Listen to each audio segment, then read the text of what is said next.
یا خیر ناظرین ببین چه حالیم، ببین که میچکه اشکام تو دست خالیم. بگو که میرسه به تو هنوز صدای من، خدا آغوش رحمتت هنوز واضح برای من.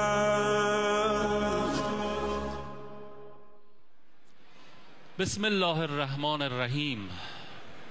اللهم رب شهر رمضان الذي انزلت فيه القرآن وافترضت على عبادك فيه الصيام صل على محمد و آل محمد.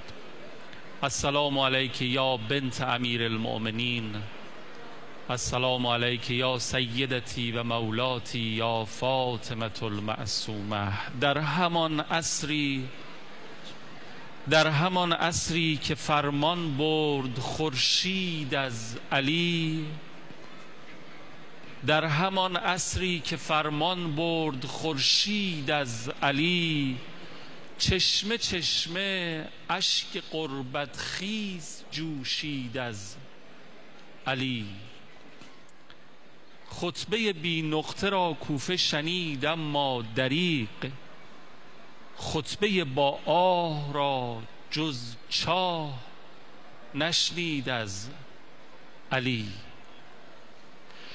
مو به مو آگاه بود از سر عالم، حیف حیف دشمن از تعداد موی ریش پرسید از علی. شأن او را روزگار آورد پایین، روزگار آنچه که باید بفهمد را نفهمید از علی. عدل بود و داد از قوم اشباه الرجال، عدل را این طایفه کی میپسندید از علی.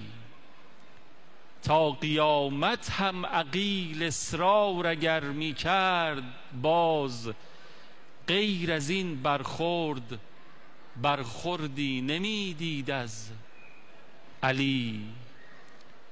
آی حاجی های بیعت کرده از سمت قدیر، آی حاجی های بیعت کرده از سمت قدیر، خانه برگردید اما بر نگردید از علی. دوخت چندین وصله نو بر عبای قربتش، بد به دنیایی که آخر چشم پوشید از علی.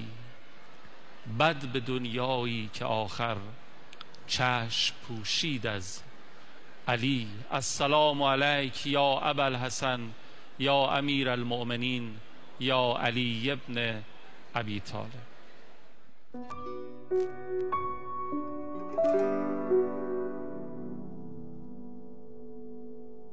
خالد ابن ولید میگه رأیت علی یصلح حلقات درع بیده، دیدم امیر المؤمنین حلقه های زره رو داره با دست خودش اصلاح میکنه. تعجب کردم، گفتم هازا کان لداوود، این که آهن نرم بشه برای داوود پیغمبر بوده.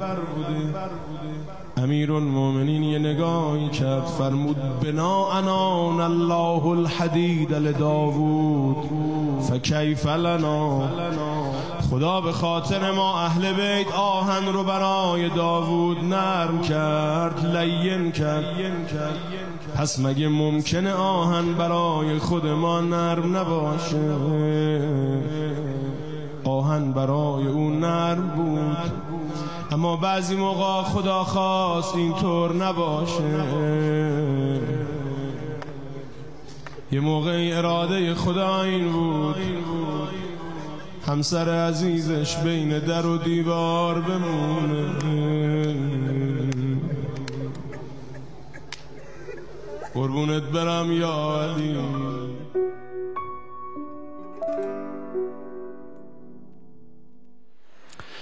السلام علیک یا بنت امیر المؤمنین. سلام مردم، اینی که دارین تماشا میکنین عزاداری، دسته های عزاداری و زنجیرزنی هست در رواق آینه حرم مطهر حضرت کریمه سلام الله علیها. نه فقط این رواق، صحنه‌های مختلف من داشتم تو راه می اومدم، همه مشغول عزاداری بودن، دستجات زیادی آمده بودن. همراهی که با من بود اهل مشهد بود، میگفت حتی تو مشهدم من این طور عزاداری در روز امیرالمومنین یادم نمیاد. خیلی شلوغ، اطراف دسته های عزاداری مشغولن در سال روز خاک بر سر شدن دنیا، در سال روز شهادت حضرت ابوتراب، روزی که حداقل من و شما به نظرم همه مسلمان ها یتیم میشیم به اعتبار انا و علی ابوا هذه الامه پیامبر مهربونمون.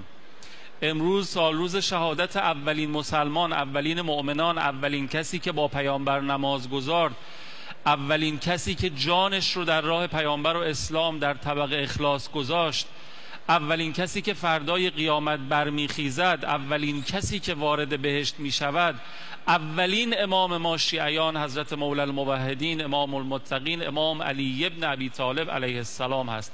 امروز رو با همه وجودم به محضر صاحب عزا و ماتم حضرت بقیت الله الاعظم ارواحنا له الفدا، صاحب این گنبد و بارگاه، دختر بزرگوارشون حضرت کریمه فاطمه معصومه سلام الله علیها، و به همه شما تسلیت و تعزیت عرض میکنم. خیلی خیلی خوش آمدید به برنامه یاد خدا. سلام علیکم و رحمت الله. استاد محمدی شاهرودی عزیز، خیلی خوش آمدید. قبول بشه طاعات، عبادات، عزاداریات.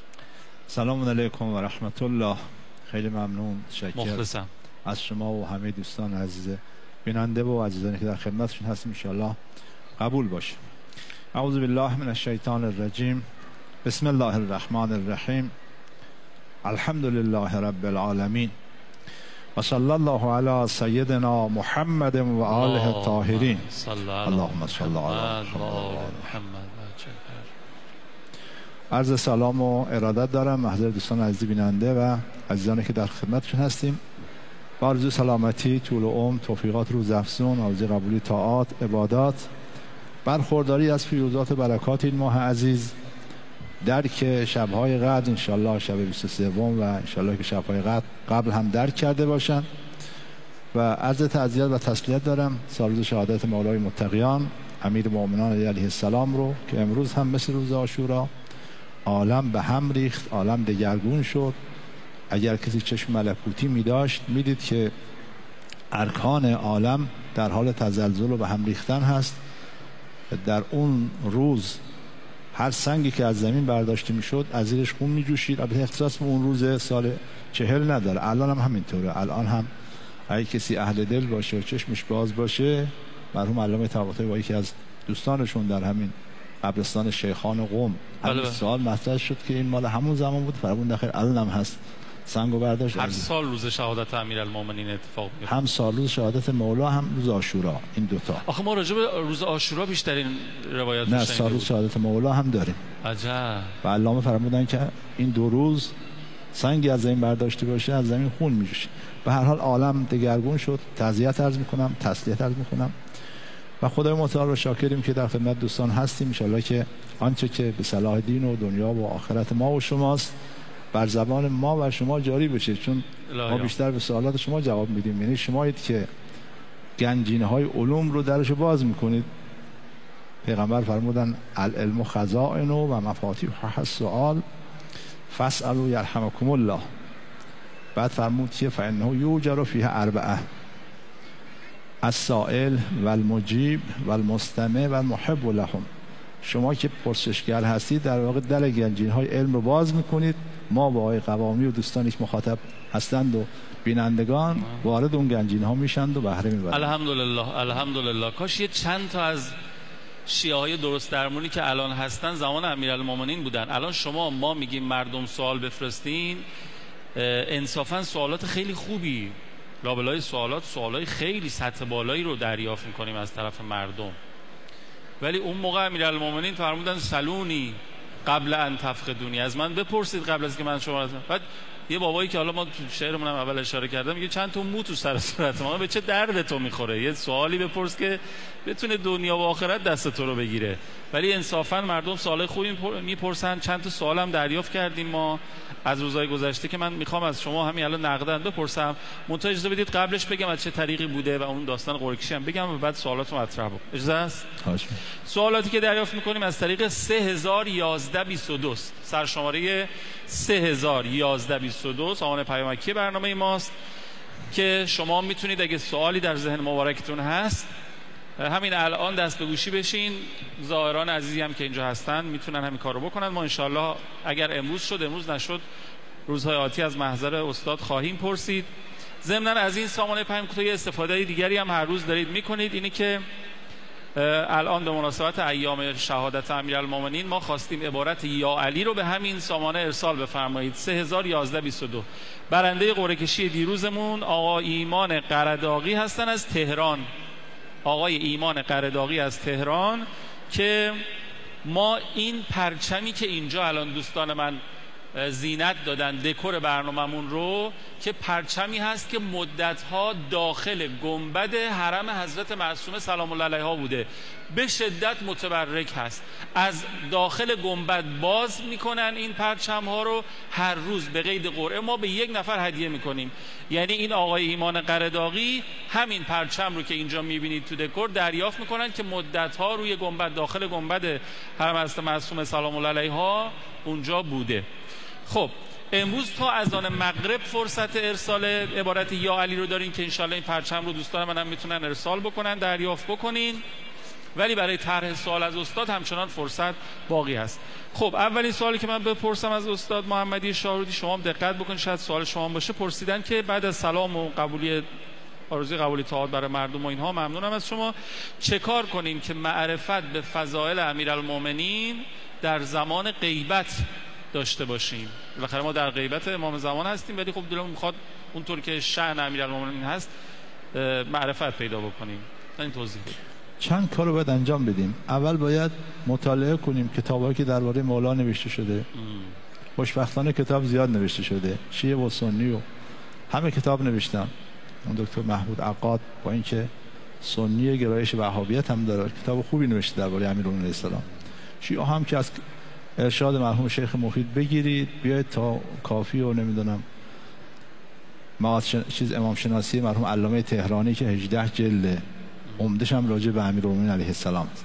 یه راهش مطالعه و پرسیدن و دقت کردن که خود این مطالعه باعث میشه که چشم قلب انسان باز بشه. هرچی که انسان بیشتر مطالعه میکنه محبتش به مولا بیشتر میشه، هرچی محبت بیشتر میشه چشم دل بیشتر باز میشه، چون جای محبت دله. که مرتبه دوم همینه که انسان با محبت ورزی به امیرالمومنین او رو بهتر خواهد شناخت. خودی محبت چشم دل رو باز میکنه. اول که گفتم با چشم عقل بود، مطالعه از طریق عقله، همینطوره. محبت از طریق دله. و اگه انسان با دل بشناسه دیگه میبینه، امیرالمومنین رو میبینه. هر لحظه اراده بکنه همه زندگی حضرت رو از کودکی تا شهادت تا الان. منتها فرمودید یه مقدمه و زمینه‌ای نیاز داره، اونم با معرفت حاصل میشه. حالا این معرفت محبت ایجاد میکنه، محبت هم محبت قلبی خودش باز معرفت قلبی ایجاد میکنه. مثلا بعد این که اگر ما سعی کنیم که شبیه مولا حرکت، البته ما نمیتونیم مثل مولا باشیم. خودشون نامه 45 نهج بلاغه که اون استاندارش عثمان ابن حنیف رو سرزنش میکنه چرا در مجلس شرکت کردی که اونجا فقرا نبودن، بعد امام شما از دنیای شما به یک دو تا پارچه که کمر رو روش بندازه و یه قرص نان بسنده کرده، بعد دنبالش میگه که الا فانکم لا تقدرون علی ذلک، شما نمیتونید مثل من باشید، ولکن عینونی به ورع و اجتهاد و عفت و سداد، کمک هم کنید، ورع داشته باشید، تلاش کنید، عفت بورزید، درست انجام بدید. این باعث میشه که انسان حضرت بیشتر بشناسه. در مسیری که حضرت رفته اگر بریم به حرفش گوش کنیم معرفتون نسبت به بیشتر میشه. یعنی هرچی که ما نسبت به نماز بیشتر دقت کنیم به علی شبیه‌تر میشیم. احسن.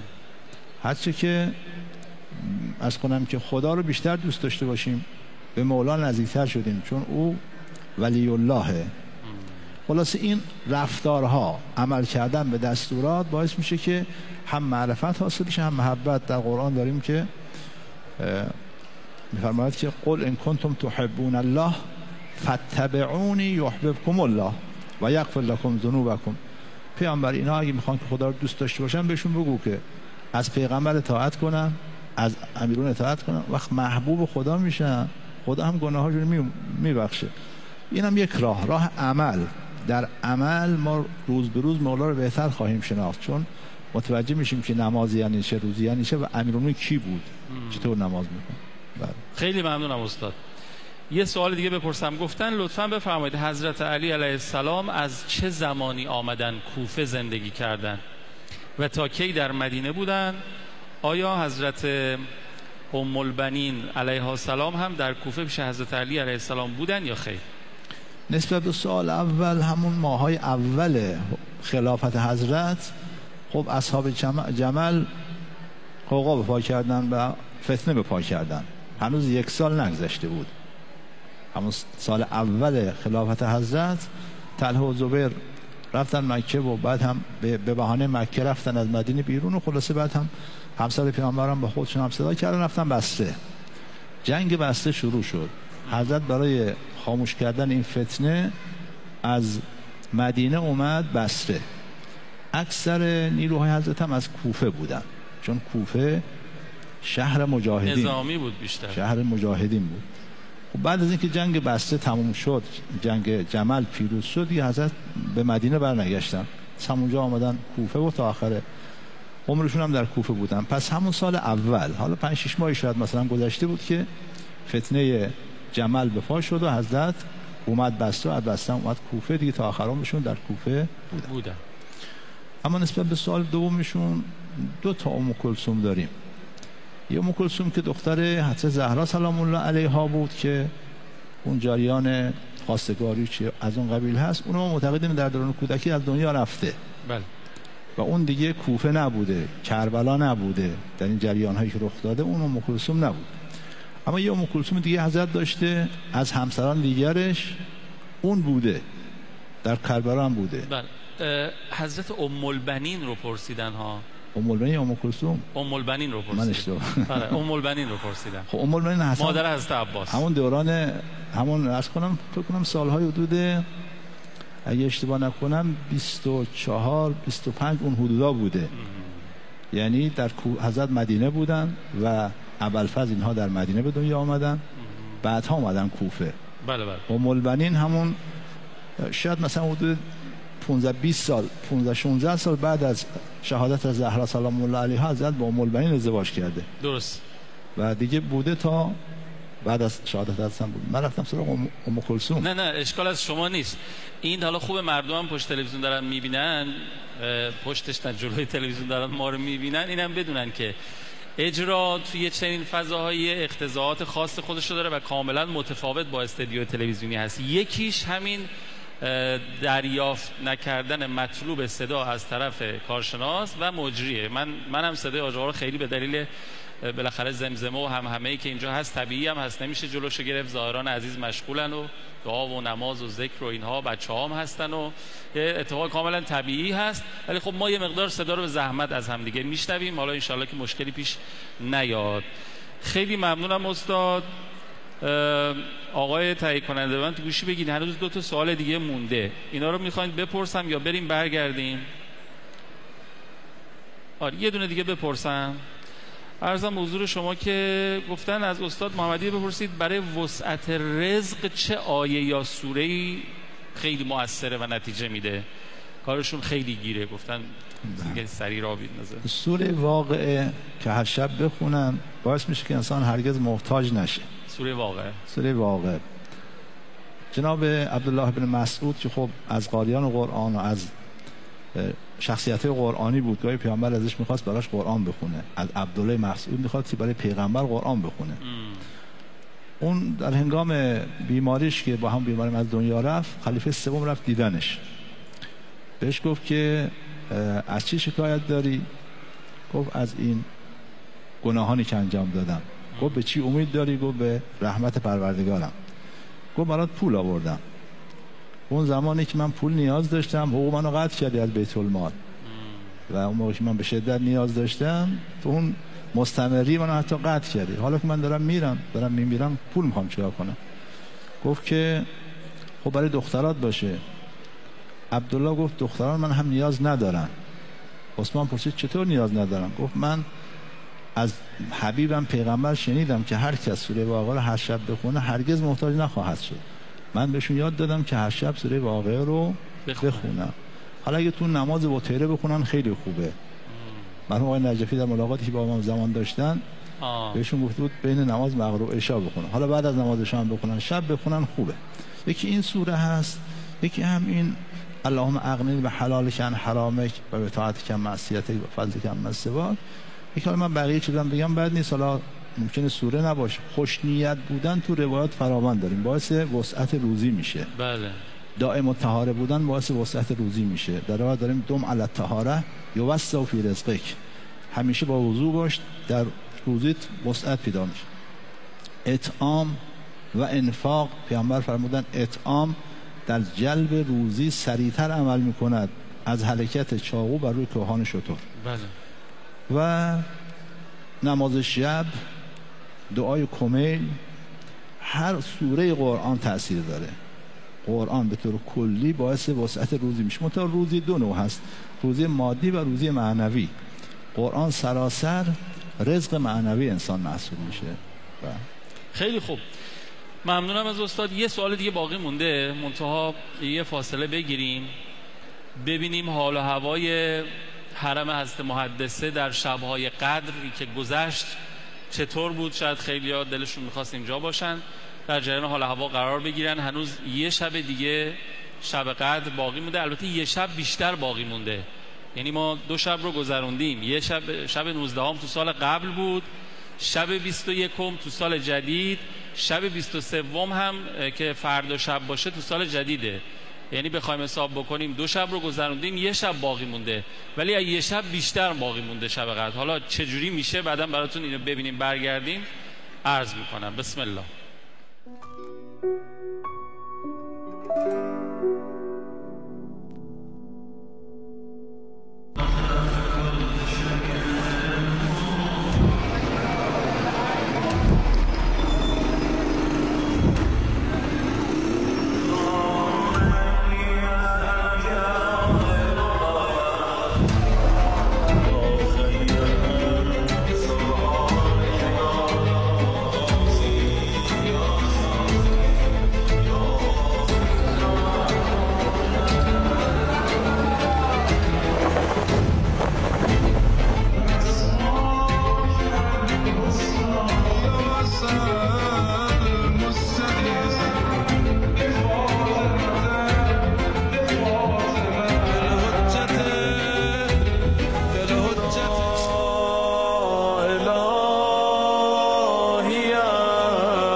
السلام علیک یا بنت امیر المؤمنین.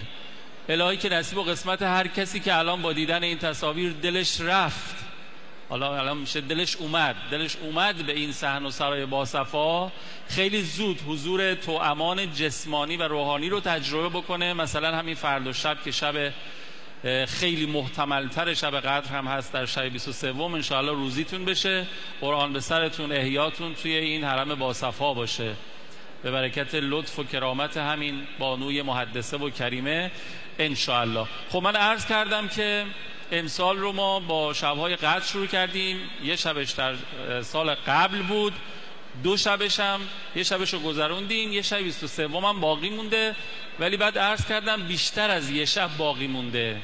ما الان از این به بعد 4 شب قدر در پیش داریم. یعنی در طول سال 1404 ما 5 شب قدر رو درک میکنیم. یکیشو درک کردیم، یکیش فردا شبه، 3 شب قدر دیگه هم مردم ما تو امسال داریم. عجیبه، امسال از این جهت خیلی پرقدر و بهاست. سال 1404 رو خدا برای ما یه جوری شروع کرده، با ذکر و نام و یاد حضرت ابوالایتام امیرالمؤمنین، با شبهای برتر از 1000 ماه شروع کردیم. 2 شبش افتاد توی ابتدای سال 1404، 3 شبش هم انتهای ساله و آخر سالم کار سفره سال 1404 با عید فطر جمع میشه. دیگه شما خودتون حدیث مفصل بخوانید از این مجمل. به برکت این شبهای قدر، 5 شب قدری که در سال 1404 هست و با ذکر و یاد امیرالمؤمنین شروع کردیم، الهی که این اتفاق مبارکه که همه مستضعفان و مظلومان دنیا به چشم به راهش هستن، همین امسال برای هممون بیفته. اونم تعجیل در فرج امام زمانمون ظهور حضرت منتقم باشه ان شاء الله. بازم به برکت صلوات بر محمد و آل محمد. اللهم صل علی محمد و آل محمد و عجل فرجهم. یه دونه سوال دیگه باقی مونده، سوالاتی است که از طریق 3011-22 ما دریافت میکنیم، از محضر استاد میپرسیم. این زمانش بازه، هر موقع دوست داشتین میتونید بپرسین. برای شرکت در قرعه کشیمون هم که پرچم متبرک که اینجا رو ملاحظه میفرمایید ما تقدیم میکنیم، این مدت‌ها بالای گنبد، داخل گنبد بوده این پرچم. برنده روز گذشتمون آقای ایمان قرداغی از تهران هستن. همین پرچم رو تقدیم میکنیم. شما مگه دوست دارین زائرین عزیز عبارت یا علی رو به 3011-22 ارسال بفرمایید. آخرین سوالی که از استاد میپرسم که شما پرسیدین این هست. گفتن در خصوص زنده به گور کردن دختران در عصر جاهلیت، آیا اعراب جاهلی نمیدونستن ادامه نسلشون وابسته به همین دختران هست؟ با این کاری که میکردن تداوم نسل نخواهند داشت، پس چرا باز این کار انجام میده؟ چند نکته باید توجه کرد. نکته اول این که اونا تو محدود خودشون فکر میکردن، یعنی فقط شعاع فکرش تا همون سر دماغش بیشتر نبود، خودشون میدید، کل عالم رو که نمیدید. میگه مثلا حالا دختر اگه بخواد باشه ممکنه به ما حمله کنن و دختر به اسارت بده، چیزی از این قبیل. درسته. افکار جاهلی که حاکم بود خودشونو فقط میدیدن، کل نظام رو نمیدیدن که چی خواهد شد. دوم اینجوری نبود که همه کس این کارو بکنن، افراد خاصی بودن، عمومیت نداشت که همه بخوان دخترانشون مثلا زنده به گور بکنن. خیلی‌ها که اینا حنیف بودن، حتی مشرکین هم همشون این کارو نمی‌کردن، یه عده خاصی بودن بیشتر، نمایی که خیلی عصبیت جاهلی داشتن. ضمن که همه دختران هم زنده به گور نمی‌کردن، عمومیت نداشت. نکته بعدی این که اصولاً حالا این همیشه اینجوری است، خب تعداد دخترها تعداد زنها بیشتر از مردهاست. بله. اینم خب رحمت خدا بیشتر از نعمت میشه. آره. دخترها رحمتن. بله. اینم خب پوشش میداد. الحمدلله. ولی برمیگرده به همون نکته اول که جاهلیت و نفهمی و خودبینی نبود. در واقع به نفع خودشون هم نبود. انسانیت رو زیر پا میذاشتن، عواطف رو زیر پا میذاشتن. وقتی که اومد پیش پیامبر نقل کرد نحوه زنده به گور کردن دخترش رو، اشک پیامبر جاری شد. بعد فرمود من لا یرحم لا یرحم. رحم نکنه، اون جامعه‌ای که رحم نکنن به اون جامعه رحم نمیشه. و این فرمایش پیامبر یک فرمول کلی است. اگه بناست به ما رحم بشه، مورد رحمت خدا باشیم، باید به دیگران رحم کنیم. اگر بناست به انسان رحمتی برسه، حتما باید خودش اهل رحم باشه. این اتفاق برای همه نبود، عده خاصی بودن که این کار انجام میدادن و نمیفهمیدن چیکار دارن میکنن. خیلی ممنونم استاد محمدی شاهرودی عزیز. شما دارین زائرین عزیز رو در شبستان امام خمینی رضوان الله علیه تماشا میفرمایید که مشغول استماع فرمایشات استاد محمدی شاهرودی عزیز هستن. نمیدونم درست صدا رو متوجه میشن یا نه. تلاشمون هستش که برای اونها هم مفید باشه این مباحث. عرضم حضور شما، من یه جمله از توماس کارلایل میخوام بخونم، فتح بابی بشه. شما یه 7-8 دقیقه‌ای برای ما از فضائل امیرالمؤمنین در روز شهادتشون بفرمایید. توماس کارلایل فیلسوف معروف انگلیسیه. یه جستجوی کوتاه بکنید متوجه کمالات ایشون میشین. آقای توماس کارلایل میگه درباره امیرالمؤمنین میگه او جوانمردی بلند قدر و بزرگ نفس بود که از سرچشمه وجدانش مهر و نیکویی سیلاسا سرازیر میشد. از سرچشمه وجدانش مهر و نیکویی سیل آسا سرازیر میشد. از دلش شعله های نیرومندی و دلاوری زبانه میکشید. شجاعتر از شیر ژیان بود، اما شجاعتی ممزوج با مهربانی، لطف، رأفت و دلنرمی. آقا بسم الله. بله. یکی از صفات حضرت که ایشون اشاره کرده، ابن ابوالهدی اشاره کرده، دیگران هم گفتن، اینه که حضرت جمع بین ازداد بود. احسن. در منطق میگن که جمع ضدین محاله. دقیقاً. ولی در وجود مولا ضدها با هم جمع شدن. دقیقاً. اون کسی که فرمانده لشکره و کسی که در یک شب 500 نفر از دشمنان خدا رو از دم شمشیر میگذرون، تازه انتخاب میکرد، گزینش میکرد. اونی که از نسل پنجمش یک مومن به دنیا اومد و ردش میکرد. دقیقاً. کسی که در میدان جنگ، حالا شیر به نظر ما واژه دیگه نداریم اسدالله، ولی همین شخص وقتی چشمش بیاتی میفته آنچنان اشکش جاری میشه، آنچنان دل میلرزه که خیال میکنه که این دل همیشه تو همین مسیر بوده. اون دل میدان جنگ با این دل از زمین تا آسمون با هم کاملا متضاد همن. اون اسدالله الغالب پیش یه بچه یتیم زانوها سست میشه، میفته زمین، شروع میکنه به اشک ریختن. بله. این دوتا ضدن و در وجود مولا جمع شده. عجیبه. کسی که بخواد اهل سخنوری و عرض کنم فصاحت و بلاغت و اشاره کردی تو همون شعر به اون خطبه بی نقطه. بله. اون خطبه از لحاظ محتوا و از لحاظ اصول سخنوری نظیر نداره. یعنی حضرت بحث شده، یه خطبه دیگه حضرت راجع به خطبه بی الف، عده از اصحاب پیامبر با هم صحبت میکردن که بیشترین حرفی که در کلام در صحبت کردن استعمال میشه ازش حرف الفه. میشه که انسان بدون اینکه الف رو به کار بگیره سخنرانی کنه. حضرت اونجا رسید شروع کرد سخنرانی ارتجالاً بدون مقدمه. انقدر این خطبه از لحاظ محتوا تو این کل خطبه الف نیست. بله. 2-3 صفحه هم میشه خطبهش. سراسر زیبایی، مدح و ستای ثنای خدای متعال، همه مباحث توحیدی و معاد رو حضرت توی خطبه جمع کرده. این فصاحت و این بلاغت به اسبق المواتو گفتن چطور شد شما به این عظمت در فصاحت و بلاغت رسیدی؟ گفت من 100 تا از خطبه های امیرالمومنین از حفظ کردم به اینجا رسیدم.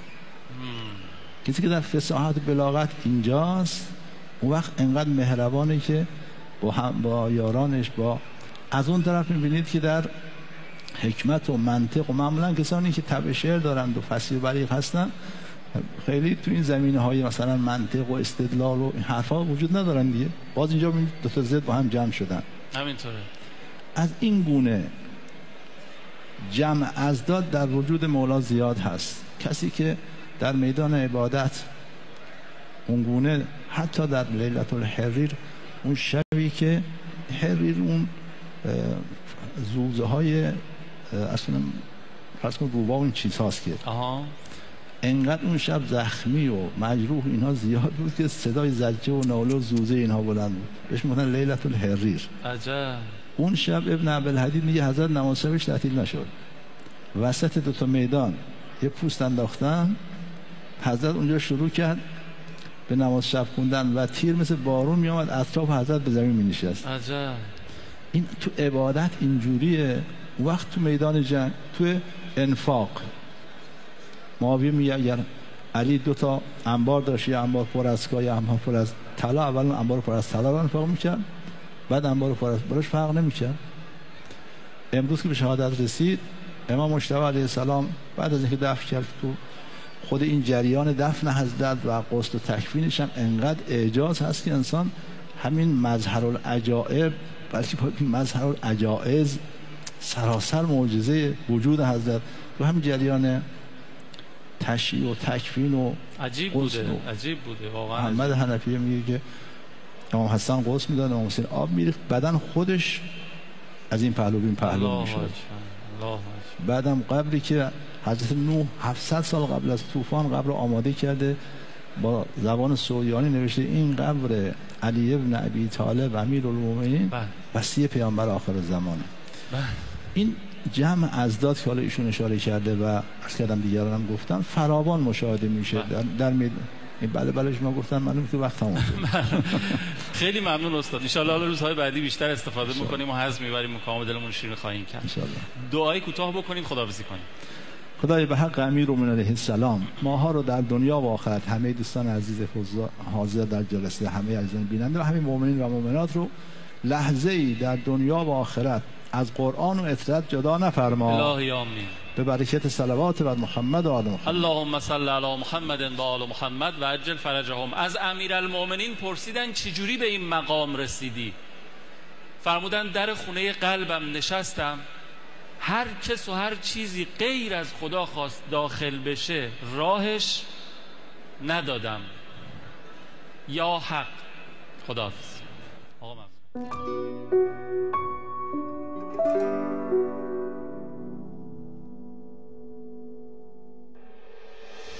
علی پهلوانی تهرانی معروف به سعادت پرور در سال 1305 شمسی در خانواده این متدین متولد شد.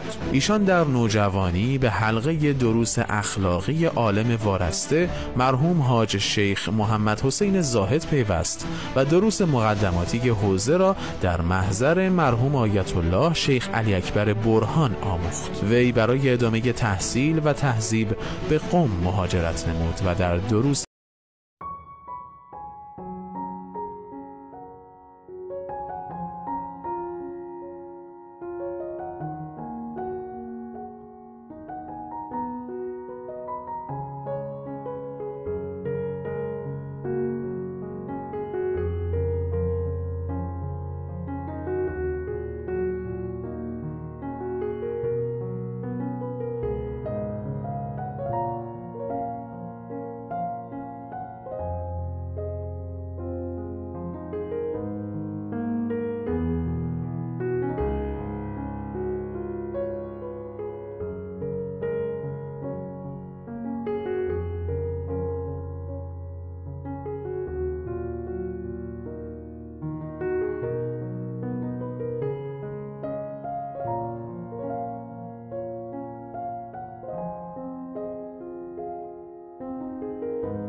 قرار دارد.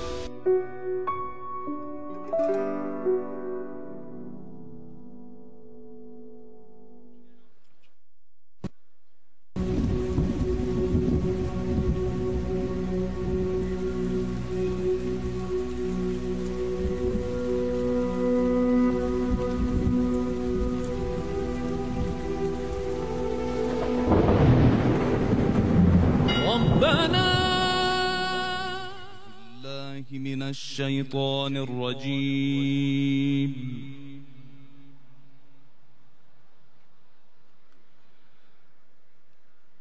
بسم الله الرحمن الرحيم.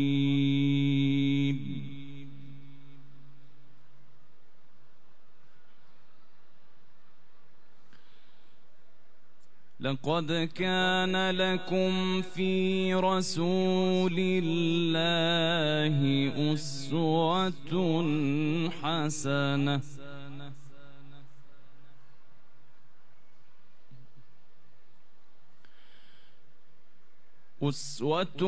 حسنة لمن كان يرجو الله واليوم الآخر وذكر الله كثيرا.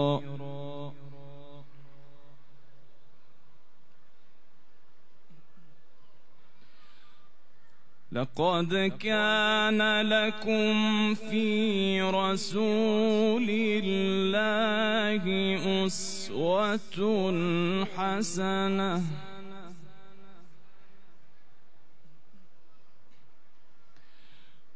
أسوة حسنة لمن كان يرجو الله واليوم الآخر وذكر الله كثيرا.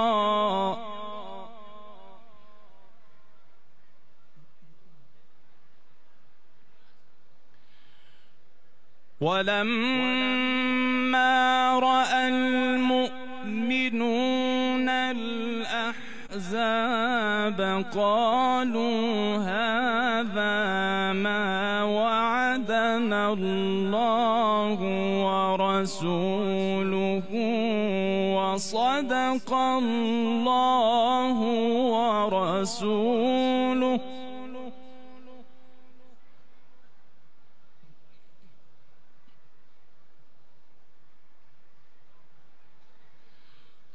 وما زادهم إلا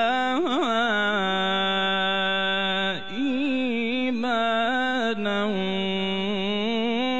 وتسليما.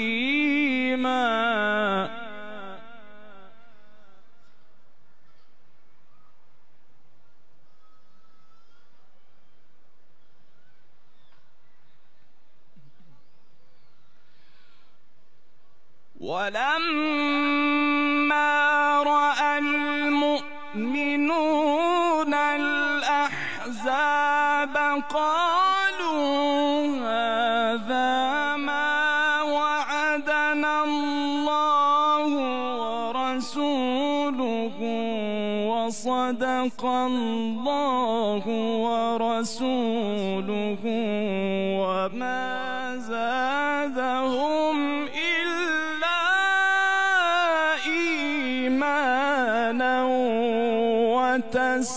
تسليما.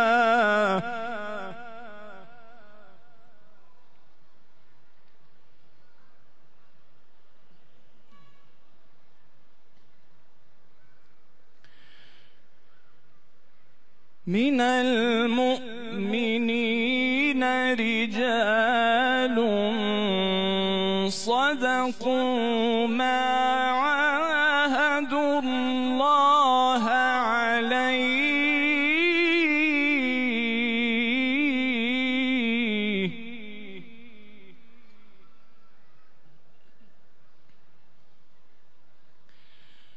فمنهم من قضى نحبه فمنهم من قضى نحبه ومنهم من ينتظر وما بدلوا تبديلا.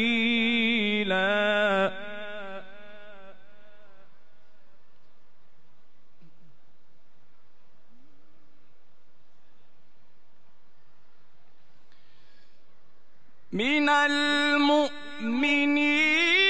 رجال صدقوا ما عاهدوا الله عليه فمنهم من قضى نحبه ومنهم من ينتظر وما بدلوا تبديلا.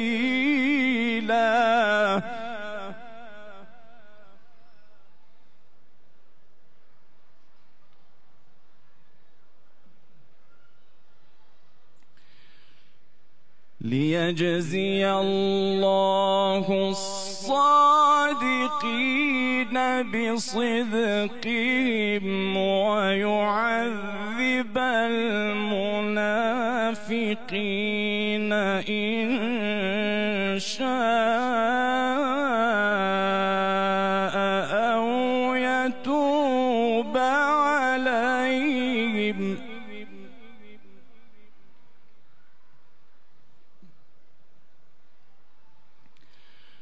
إن الله كان غفورا رحيما.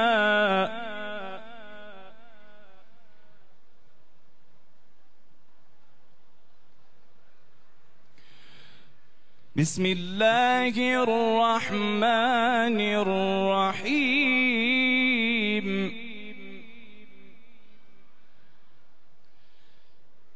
إنا أنزلناه في ليلة القدر وما أدراك ما ليلة القدر. ليلة القدر خير من ألف شهر.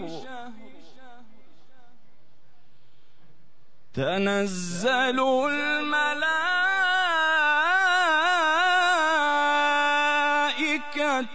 والروح فيها بإذن ربهم من كل أمر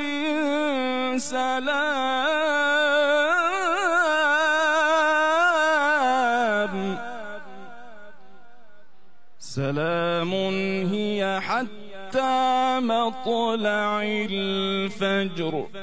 صدق الله العلي العظيم.